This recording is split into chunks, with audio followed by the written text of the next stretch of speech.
Welcome aboard. This is Whale Watching, An inbound marketing show to help you land more whales. Perfect. That was great. That was really I'm good. Josh, the HubSpot expert. And I'm Holly, the niche inbound strategy expert. We work at Protocol 80 in Bradford, PA. We're an inbound marketing agency. We work a lot with manufacturing companies, healthcare tech companies, helping them with their lead generation and sales. Yeah, and that's pretty much what we talk about on this show. We talk about tips and tricks for sales, service, and marketing teams who are looking to kind of just amplify their marketing, drive more traffic, close more deals. Close more deals.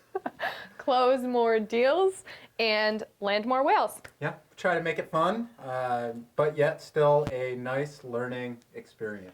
Yeah, and if you missed last month's episode, that was actually our 4th episode, and we talked about developing effective quarterly reports for sales and marketing. So if you didn't take a look at that, you probably want to. So go ahead. Don't click off this, but after, maybe catch up. Yeah, the topic this week is near and dear to my heart. So I'm very excited. It's about CRM maintenance and talking about how to keep a clean CRM, especially now that we're in spring. So a little spring cleaning of your CRM. Yeah, would you say maybe weeding out the garden that is your CRM and planting some good CRM? If you want to lose all of our viewers, you could say that. Well, enough ducking around. Yeah, let's set sail. So on this section of the show, we've prepared questions for each other that we're going to kind of answer on the spot. So we haven't seen these in advance, although I will say Josh was suspiciously around the printer earlier after I had printed my questions. But, you know, I'll let it go this time. But you're actually going to start us off. I'm going to start us off. Awesome. I feel ready. All right, good. So when you're looking at a CRM or contacts in a CRM from a marketing perspective and supporting sales in regards to like the outreach that you're doing, what are some things that you find helpful to make sure that the good contacts are there and easy to be found, and the bad contacts might be something that you could say, hey, so-and-so, I think we should consider deleting these. What are those things that kind of are glaring light? So I think first and foremost would be activity. So most recent activity date, most recent activity attempts even from our team, like how long have, or I guess, our client's team, how long have they been in the system? Have they had any activity in the system? Have we tried to have activities and it's kind of like poking a dead stick? So I think activity is a really big one to look at. And then also from the technical side of things, just running them through like a list cleaner in general, just because we know that there might be contacts hanging out in there who no longer work for that organization. So making sure that you're constantly checking the health of your database as a whole. Maybe that's a quarterly thing you do. You run it through, make sure that there's nothing on there that's going to be a hard bounce or a soft bounce that's just kind of lingering but doesn't even exist anymore. And then the last thing I think would be if you are able to do something like, I know HubSpot as a CRM has a feature called lead scoring, which is kind of a way where on the back end, you put in a bunch of parameters that tells your team that someone is either a good or bad lead. So an example could be geography. If you only serve people in the United States, maybe, a lead that comes in from Canada wouldn't necessarily be somewhere where you'd serve. You only serve, nationally. So that would kind of automatically put a low score on that, and you would consider maybe, like I said, quarterly, bi-yearly, just kind of dumping those low lead score contacts if they don't really mean anything to you. But I do want to say all of that with a grain of salt. Like, it's best if you can have your sales team or your marketing team have a good understanding of what a good lead looks like and are hopping in there and looking at that activity before they're just dumping based on data alone or lead score alone, because you don't want to be getting rid of anyone in there that's good. But if you're pretty confident that all of those processes are well tuned and in place, then I think that would be a good way to kind of keep that database healthy. Cool. So that's actually a really good transition to my next very well prepared question. Awesome. What would you say, or what advice or feedback would you give to a sales team that's a little bit nervous about deleting any contacts whatsoever? You know that there should be some cleaning up done or weeding out, as you would say. Yep. So what would you tell that sales rep or whoever on the other end that's just really hesitant about it? Yeah, I would say that might be a good time to like pitch a campaign and say, what do those contacts have in common? Did they all come from a certain trade show in a certain industry? Well, why don't we try a last ditch effort outreach campaign? Because really, if you do have someone in your system that should be someone who either is an MQL marketing qualified lead or an SQL sales qualified lead, or someone in kind of limbo, you're still waiting to qualify. Maybe they came in really recently, so you're not quite sure what bucket to put them in yet. But overall, if they're clinging to these leads, there should be a purpose, like an ultimate purpose where like, okay, they fall in aerospace. Maybe let's do an aerospace campaign, send a bunch of resources, try and reinvigorate them. Because if they are just kind of sitting there and the sales team can't really answer like why they want to keep this lead around, that's really what you kind of have to poke holes in. Like, okay, what's the purpose? What is this contact doing for us? It would be, my thought there. Okay. I think that's a good thought. That last ditch effort, almost like from a sales perspective, the breakup email where you're hoping to get some engagement. Yeah. So this next question, as someone that jumps into many CRMs because we're an agency, what are a couple things that are like completely cringeworthy, like CRM habits that you've come across in different CRMs? Yeah. My absolute biggest pet peeve, and I was just talking about this with actually a team member of ours as something to be careful of, is sometimes when we have the client supporting us with some media or they're producing some assets on their side, maybe like sales PDFs, things like that are getting updated, but then they're not updating the file or deleting the old one or making it clear what one we're supposed to use. So I guess like just making sure your naming conventions on your files that get uploaded are all in the right place, because that will break things if you're linking to that and then it's an old version. And it's really important to kind of keep that clean and really clear if you have multiple teams working, well, really anytime, but especially if you have multiple teams working on something, it's super important at a glance to know what the correct file is that we're supposed to be working with. That's a big one. And then I would say the other one is just like a complete lack of those kind of internal workflows that we talk about from an efficiency perspective. So then there's missing information on contact records that we could easily fill in the blank on with just a couple workflows that say, hey, apply this from the contact record to the company record, and et cetera. A lot of time wasted there trying to piece together the full picture.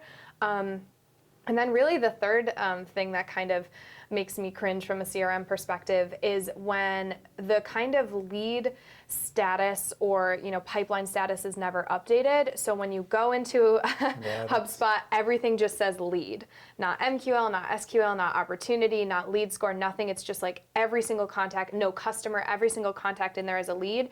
As someone who's trying to put together a strategy, I look at that and I'm like, I do not know where to begin, because I don't know if this is a good customer, if this is an existing customer, if this is a good lead, if this is a bad lead. Like, I have no idea how to go about paring this back. And I will say, if that's been in place for years, it can be a huge undertaking to kind of get that corrected, get everything aligned in its proper category. So those, I think, are the top three things. I really like the point on lead qualification. It's a simple, in most cases, in HubSpot, it's one property that you change and you can sync between companies and contacts.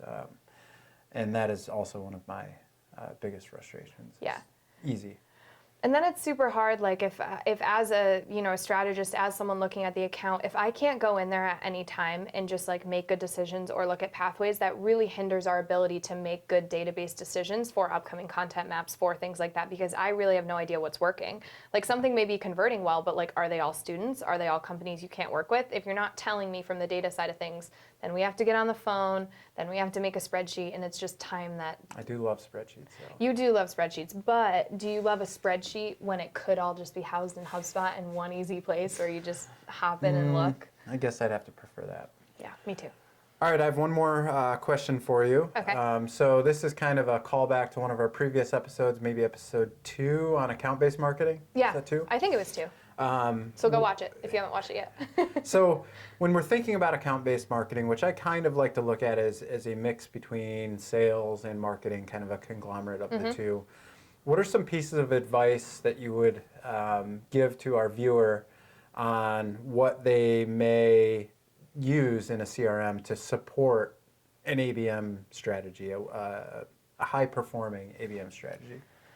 I think first it's important, if you want to be efficient, to kind of customize whatever that view is of the contact record when you first hop in. So on HubSpot, that's like on the left-hand side below the contact name, you can see details about them. And I think customizing that based on what's important to execute ABM is important. So if that's job title, probably job title, industry, tidbits you got from their LinkedIn. And the importance of that is then if you have marketing writing scripts or drafts, but sales doing the research or whatever, at a glance in one place, everyone can get the information they need. I think that's really important because you don't want to have to, if your sales team already went out and knows that this person, works at this company and they love potatoes and you want to talk about that in your ABM campaign, don't make then the marketing team go find that information as well. So I think toggling that view customized to the assets and the attributes that you want to include in your ABM campaign is like the number one thing to do. No, I like that. I think that's a good piece of advice as a salesperson that wants to access that information quickly and make sure that I'm working efficiently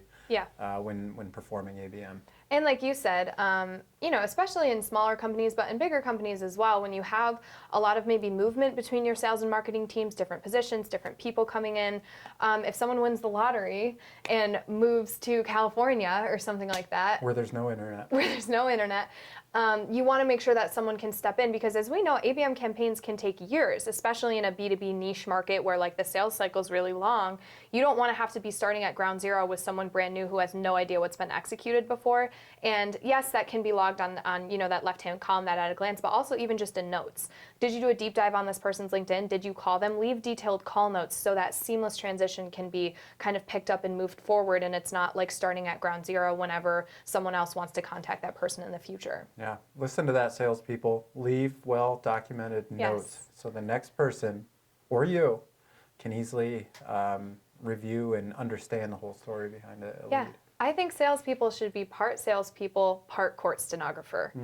Like it really just helps everything. Except for that keyboard. No, I mean not literally a court stenographer because that's a weird keyboard. I don't even really get how that all works, but weird court keyboard aside, is that all you have for me? That's all I have. Awesome. Well, I've got some questions for you. Was that enough? Yeah. Good. That was enough? Okay. So, I happen to know that you went in and recently kind of spring cleaned Protocol 80's CRM that we use for our marketing and that kind of thing. Do you mind walking us through at a high level what you accomplished during that kind of cleanup and what the impact was to you and also the marketing team here? Yeah, so in that cleanup, I knew that, we've been using our CRM for 6 years, maybe actually longer, probably the CRM. It's probably more like 8 years that we've been on this instance of our CRM. And I know that over time we collect properties and information that probably not being used very often, right? So what I wanted to identify was, what are those properties that we're just not using anymore? Maybe at one point in time, 5 years ago, we used it. I said, I need to clean these up. I need to delete those. So that's one process or one thing that I did. Another thing that I looked at was, all right, well, what about these contacts that we know we could never do business with, right? For example, we probably get 30 emails or form submissions a week from people asking us if they can do SEO for us, outsourced SEO or whatever. Those are never going to be customers of ours. So why not weed them out? Or location. We know that we primarily do business in North America with a little bit in the UK. Outside of that, it's a very rare occurrence that we would get business outside of there. So why clutter that up? Right. So that was one of my other steps. And then I think the other major thing that I looked at this year was identifying what are things that we need to know so that we can improve reporting and at a glance look at the health of our agency or the health of our database, our customer database, whatever that may be. So I looked at things like, all right, our current customers, when does the contract start, when does the contract end, so that we can look at a report and say, hey, here's our customer base, our customer pipeline, here's when their contracts end, here's their contract value, and then maybe we can even assign some tasks for an individual, 2 months before contract end to start talking about renewals and all of that stuff. That's great. That's probably my favorite thing that I did. Yeah. For that was building those out, and then built some report dashboards along the new data fields that we were collecting. No, that makes a ton of sense. And as someone who works on those accounts that you're referencing, I think that's abundantly helpful in a way to collaborate where, you don't have to walk downstairs and be like, hey, in 2 months, like it's something where I can set a task for myself then when I get that notification and set those deadlines. So I think that that's awesome. I know you kind of referenced this a little bit, but what tools or aspects of a CRM do you think are most likely to get cluttered? And how do you recommend preventing clutter in those places? Gosh, everywhere. Yeah. Everywhere. When I look at multiple CRMs or different CRMs, I'd say the number one is properties. Properties in which you've got 5 different ways you're collecting the same piece of information. Maybe it's like the state property, and some people are collecting it and typing out the entire state, but there's another property that does the state abbreviation instead of kind of commingling them. It's very easy to say, hey, I know that we need this property, I know we need to collect this information, and then you start out with thinking, we need 20 custom properties. It ends up being 200 custom properties, and nobody knows how to use any of them. Right. That's one area of clutter that's super, super easy. I would say the other area that I see is along the lines of like duplicate contacts and duplicate companies, which just adds to the clutter. Yeah, and sometimes for some CRMs you pay based on contact number, so you really don't want to have duplicates in there because it's costing you. HubSpot recently, or I guess within the past couple of years, added the tool, the reports to deduplicate your contacts, but it's really difficult, especially for companies that are migrating from like one legacy CRM to a new CRM, in which the old legacy CRM, the data wasn't as clean as it should be, and then you migrate it over, and you get impatient sales reps that maybe can't find their own contacts, so they add it again or do their own imports. It's just very easy to add to the clutter of contact volume. Those would be the 2 main places, but if it's something that can be modified by anyone, anywhere, I've seen it be cluttered at some point in time. I think that that's fair. And you touched on this a little bit, but let's say someone is sitting at home, one of our dedicated whale watching watchers, and the sole dedicated whale watching watcher, and they are like, oh my God, this totally applies to me. I'm embarrassed. My CRM is a mess. Where would you recommend they begin if they're feeling really overwhelmed right now? Like, what are the areas of highest impact? Where do you recommend starting when you encounter these things? That's another tough question. I guess one of the areas that I would recommend starting with, it kind of depends on the issues that they're having first. Like, I really like the idea of running older lists through a list cleaner, because there's nothing more frustrating to a sales rep than to try to reach out and put effort into finding a contact and communicating with them just to find out that it's going to bounce anyways. Yeah. So that's one area. Actually another area that I would probably recommend is thinking about what's going to make it easiest for your everyday heavy users, and modifying that view that they're seeing, similar to what you'd recommended with the ABM campaign. Essentially, the easier it is for the people using it to use it, the more they're going to use it. Yeah. So keeping it simple, the views simple for them, is one of the areas that I guess I would also start. Yeah, that makes a lot of sense. And I just wanted to call back to something I talked about in terms of kind of those internal efficiency workflows. That's actually something that you taught me about in terms of like CRM upkeep and just efficiency. What are the ones that you can't live without, or the ones that you set up immediately for our clients when they come on? Yeah, so some of the ones that I set up immediately are modifying life cycle stage. Based on whatever engagement or whatever activity that it may be. So in some cases, we might see that someone is a opportunity either once a deal's created or once a deal hits a certain stage within a deal pipeline. That's one of my favorite.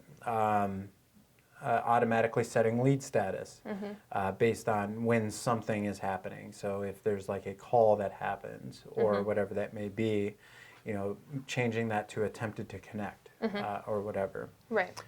Some of the other ones that I really like are kind of right in line with what you said. Like if there's a value, like a property that I need to know when I am talking to a human, but that property or that data point is associated with the company, pull it over if it makes sense. Right. Now, if we're talking about time zone, for example, that might not make sense because you might have the company time zone be Pacific, but the person on the other end is Eastern.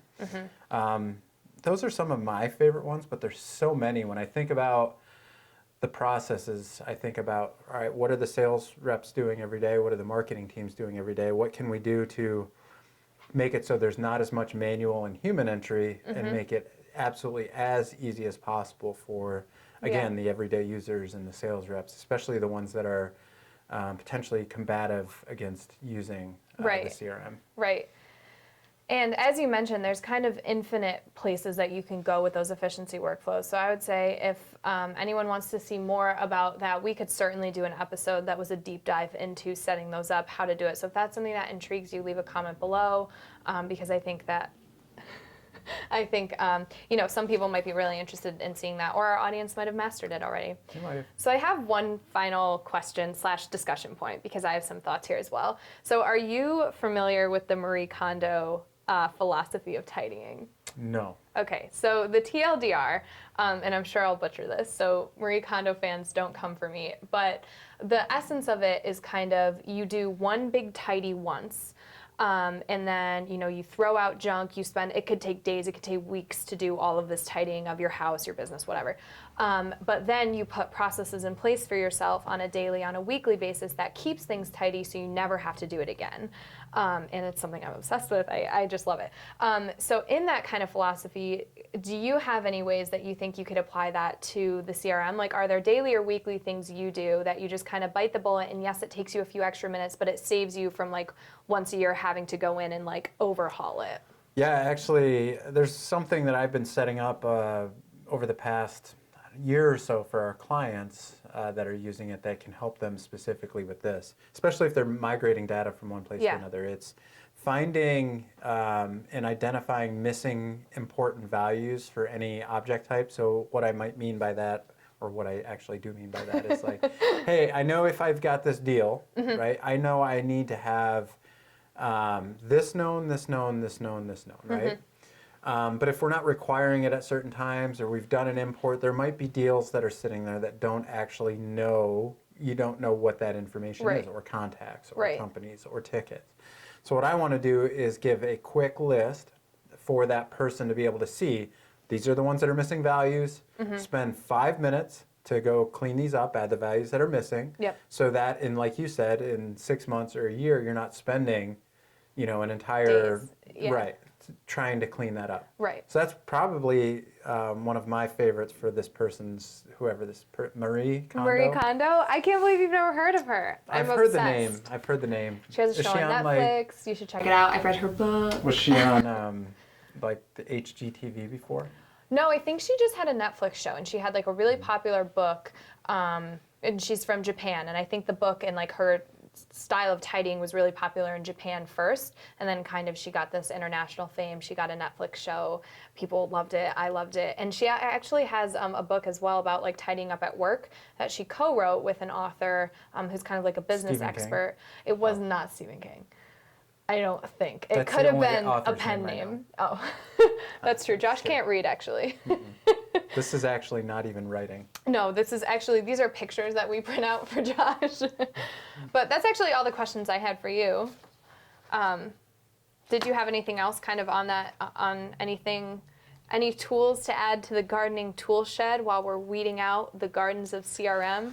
No, I think the number one advice that I give to people when they're training and they're bringing their team onto CRMs is that they've got total adoption company-wide, and that everyone understands how it should be used, and everyone's pretty much using it the same way across the board, and really driving that home on adoption and on when you're training up front and the importance of it, I think is the number one thing that I recommend to people as they're either adopting a new CRM or really focusing back in to make sure that they have a solid CRM in place. Yeah.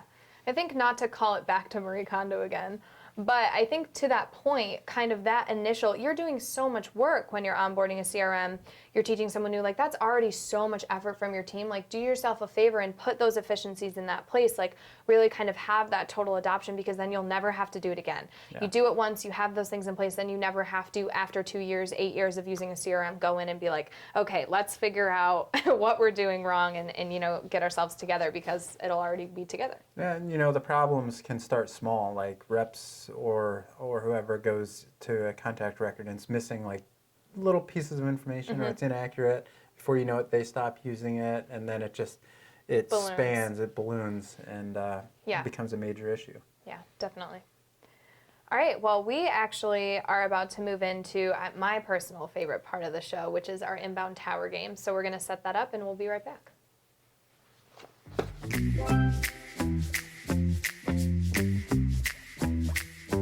All right, so we're ready for Inbound Tower. And if you're new to the show, we're getting many, many, many new viewers each month. So there's probably a few new people here. Or you can't remember some of the earlier ones. We've labeled pieces of our Inbound Tower game with important aspects of inbound, whether it's sales or marketing.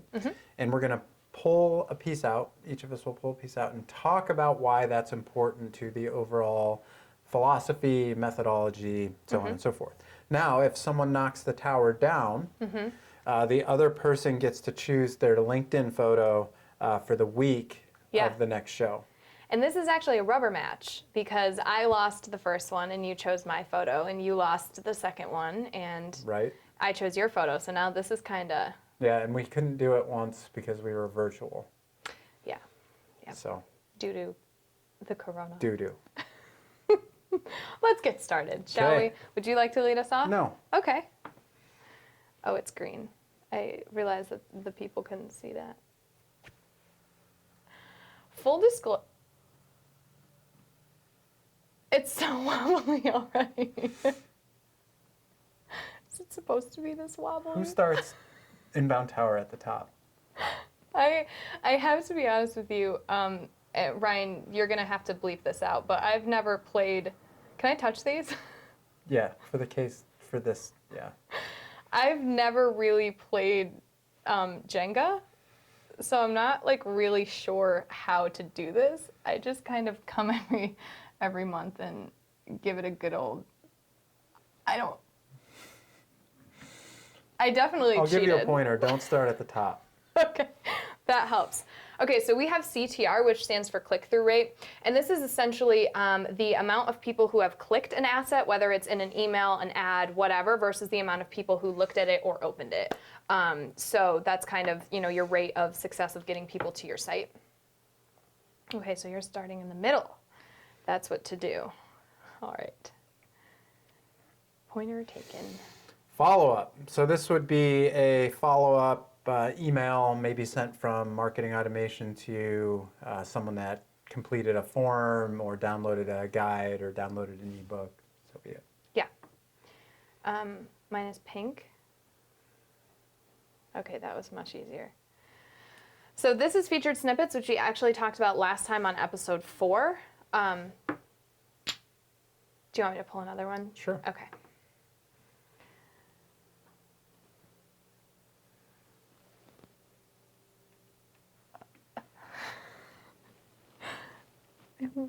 I'm barely breathing.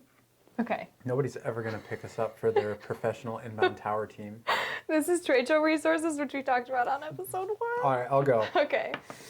So I've got 2 more new ones to pull.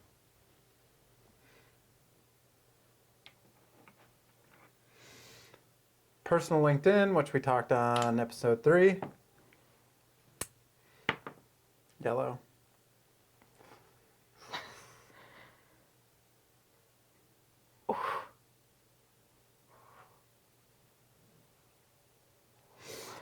Flywheel. Ooh. Brian Halligan's favorite. That is like the fundamental of the fundamentals. So within inbound, you have the flywheel, which is attract, convert, delight, I think. But essentially, you try to identify what the friction points are in the flywheel and what the driving points are that can make it fuel, reduce the friction, and increase the fuel. So if it's like, hey, we're needing to get more visitors, more website visitors, you find out what it is that would reduce the friction on the attract portion, and add fuel to make that move a little bit faster. Yep. I got pink again. I probably butchered that, but I am not actually, this is nitpicky. That was a good definition of what it is. But is it force or is it fuel? Force. I thought it, fuel, yeah. Yeah. I mean, the point was still there. I just, as I was thinking You're about right. it, I was You're like, right. I'm wrong. No! Okay, the one in my hand is mobile friendly, which we talked about on episode 3. So I actually still need to pull 2 more new ones. Go ahead. Okay. I'm just going to choose. Just grab one. Okay, this is company records. So this is good for today's episode. So that is an amalgamation of all of the information that you have in your CRM about a specific company. So that should hopefully pull together information that's on individual contact records and keep it all in one place in your CRM. Reporting, we already did that one. Talking head social video. So this would be a video that you put on social media in which it's a individual person talking about whatever that topic may be. Yep. I would probably recommend from your company the person with the highest influencer or authority or person that's trying to grow their personal brand to be the person that does the talking head. Yeah, also to add to that a little bit, potentially your sales team too. If you're doing a lot of ABM from your sales team, get that friendly face over on LinkedIn as well so they can kind of put a face to a name. We recommend that sometimes Name too. to a face as well. A name to a face. So the last new one today for me is pillar content. So this is essentially kind of a way of helping out SEO, where you create a giant resource on your site about a specific topic, and then you have a lot of different topic like blog posts, videos that link to that main topic and gear up to this like giant resource that's on your site all about this one thing. All your resources point to each other.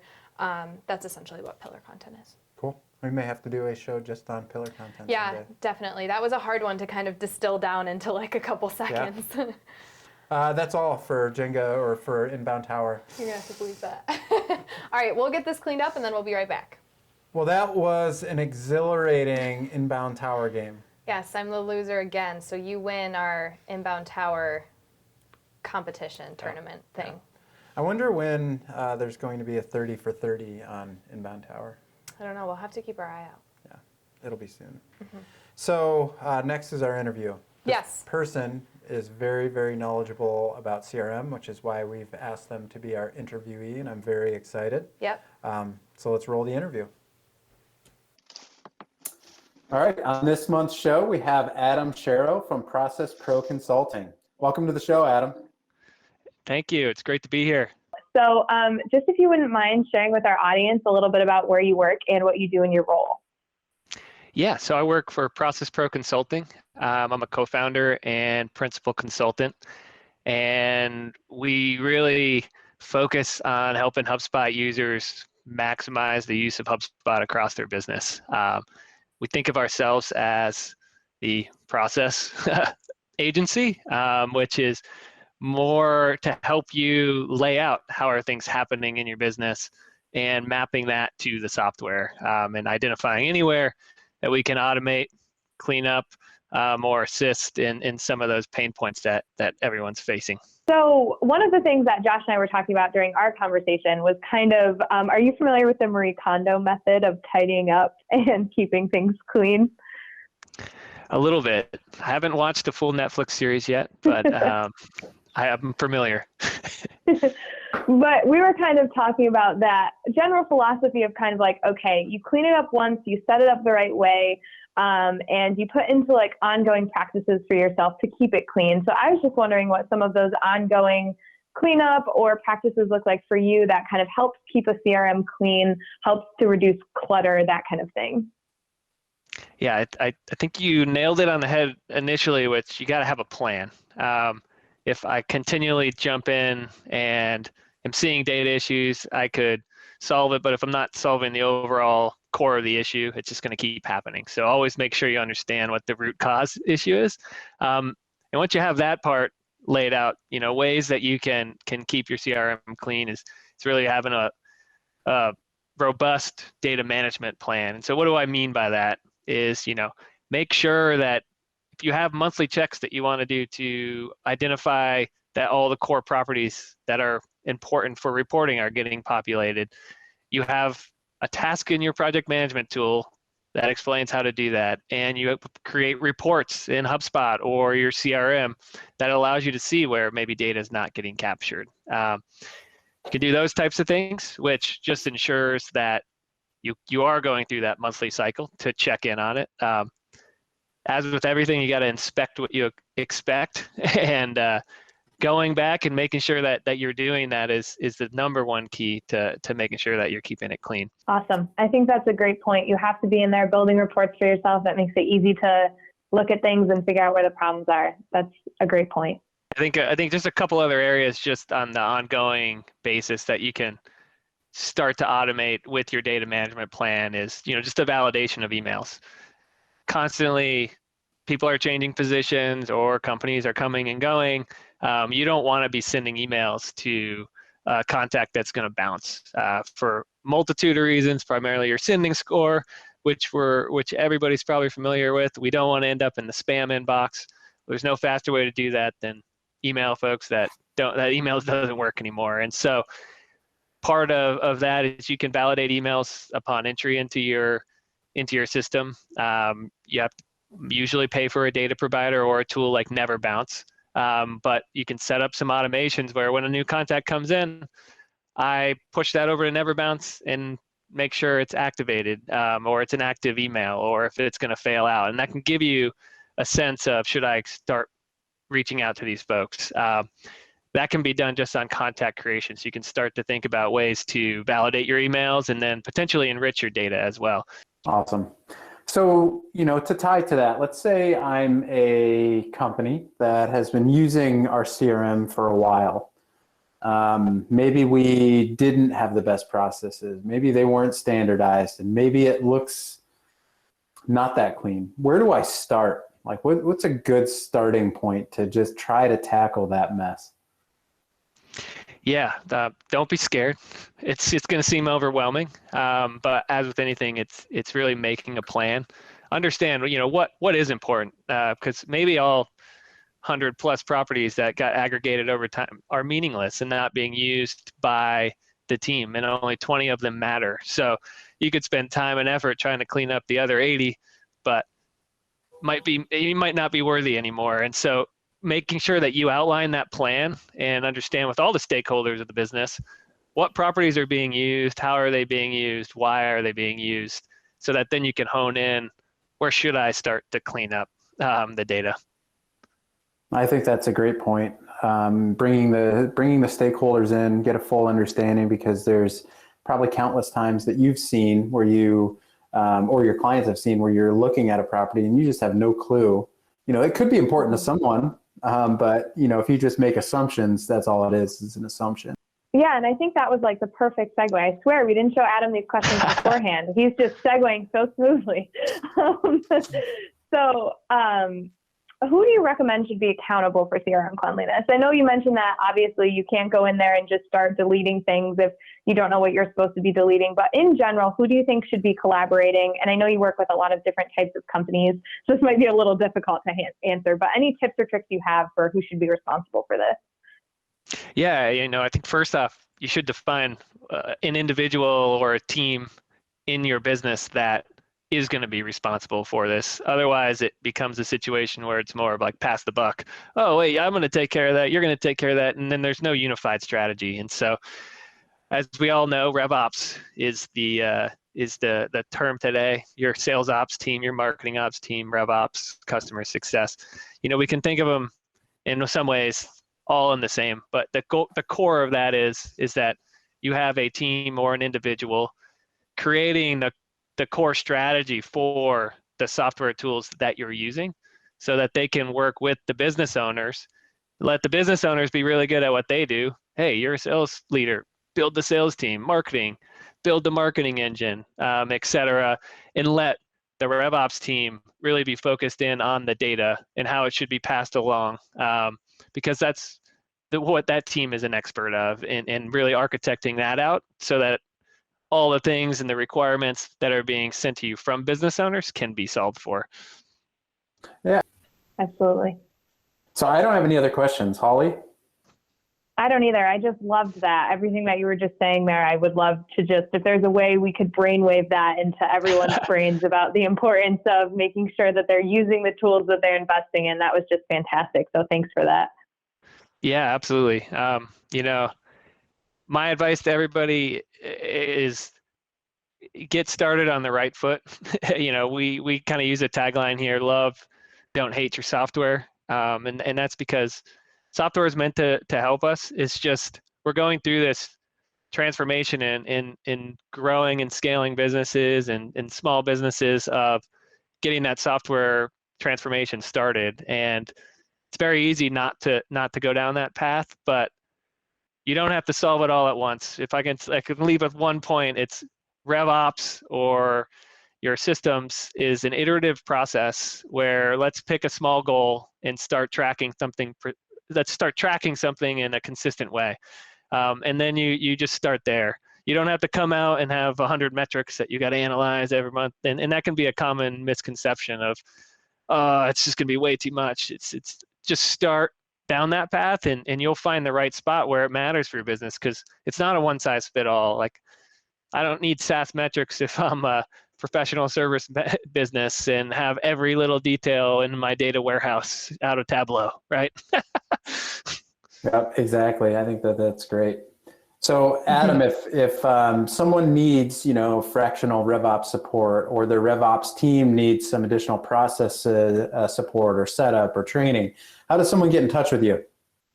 Yeah, so you can go to our website, processproconsulting.com. Feel free to sign up for a free consultation or just shoot me an email at adamsharrow@processproconsulting.com, the world's longest email. But we're happy to chat through this. We evoke a lot of the values of the HubSpot community. We're here to chat and talk and make these things not scary and help you understand how to get started down that path. Awesome. Thank you. Sounds good. Awesome. If you'd like to get in touch with them, you can find their LinkedIn profile in the attachments tab below. And if you would like to be a guest, or if you know someone who's kind of a great practitioner of inbound, you can email us at whalewatching@protocol80.com and we'll consider you. It's a pretty strict vetting process, but we'll put you in consideration. So many that we get in every month. And we just have to turn them down, Yeah. All right, so let's get into our closing thoughts. That's a sales pun. Loved it. It's a good pun. That was actually our producer, Ryan. I can't take credit for that. But yeah, so what are your main takeaways? Like I said earlier, like if someone's watching this and they're a little bit like they're ducking down further and further in their chair because they know their CRM looks like crap, what is your first place to start, and what is the one thing you're hoping they take away from this episode? I'm hoping that they understand the importance of a clean CRM and that they follow Marie Calendar or whatever. Marie Kondo. Marie Kondo. We're talking about organization, not pot pies. They follow those processes, so it's like always maintained and always clean, and it's not such a big undertaking. I think that that's one of the biggest takeaways that I have from this. Yeah, definitely. I think that you made a really good point about kind of those internal workflows and making sure that all of the information is where it needs to be. And also, I think the main takeaway is whether you're working internally or you are working with an agency, making sure that that stuff's in your CRM, like you're paying for it. You're paying for those tools, and to not use them is frustrating on anyone trying to implement on your account, but also just like kind of a waste of money. So clean them up, make sure they're running how they're supposed to be, and you're getting more out of your CRM investment. Exactly. I think those are great resources, great takeaways. Yeah, and actually that's our show. So Whale Watching airs the third Thursday of every month in 2021. So our next show will be June 17th at 1:00 p.m. Eastern. So mark your calendars now. Yeah, that's it. That's a wrap. Yeah, and thank you so much for tuning in, and thanks to Deb Calvert and everyone over at the Sales Experts channel. And if you would like to, if you would be so kind, please rate and review us in the Rate Us tab, rate this tab, right below us. And most importantly, we'll see, come on, see, it's a whale pun. We'll see you next time. Bye.